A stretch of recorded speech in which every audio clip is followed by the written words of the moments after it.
Good evening. Health Canada has issued a warning about the dangers of the pesticide phosphine. It's believed the chemical was used in an attempt to get rid of bedbugs in a Fort McMurray apartment.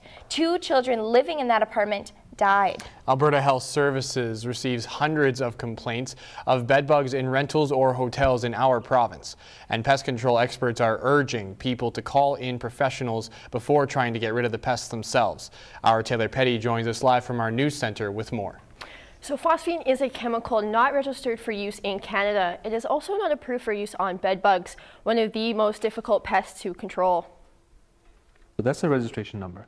So that is what's important, because that tells you that this product is registered for use. The treatment for bedbugs varies. Professionals use a chemical and non-chemical approach, and often the two are used together. Dry steam uses high temperature, which takes care of the eggs. Vacuuming is used for cases that have high infestation, and sometimes a canine dog is called in to track down the bug. The chemicals used by pest control are regulated and have detailed labels on how to use them properly. Phosphine is not approved for indoor use, and it is not a registered product for that particular use of bedbugs. And so that's why we highly recommend that a professional person deals with your bedbug issue, because the pest control companies across Canada are regulated in terms of the products we use. While you can buy bedbug products off the shelf, experts say it is crucial to call pest control when dealing with an infestation. This way you can make sure that the bedbugs are safely removed from your home. A bedbug is a tiny insect that feeds on human blood.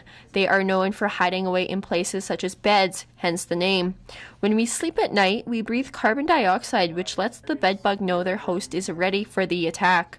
The bites are virtually harmless, and no serious medical conditions have been reported from them.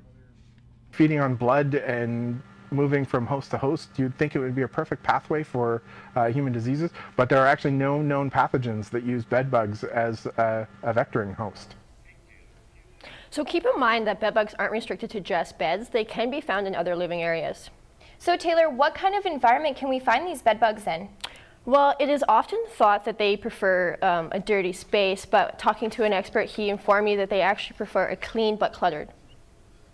Taylor, if you're traveling and you come across a possible infestation, is there anything that you can do to make sure the bugs don't come home with you?